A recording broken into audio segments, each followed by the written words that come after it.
out now. High-speed blower motor, but everything up with these units other than it's dirty in here with that actuator.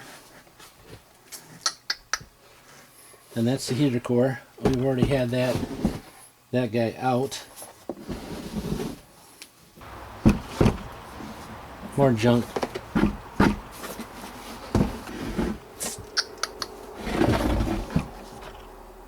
Adhesive tape stuff, and it breaks apart in the back.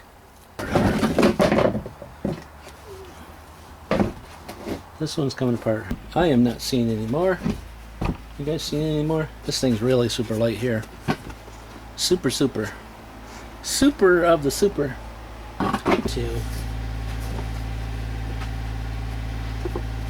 I don't even know if you guys followed any of that. So this, I'm just switching from there. Let me bring this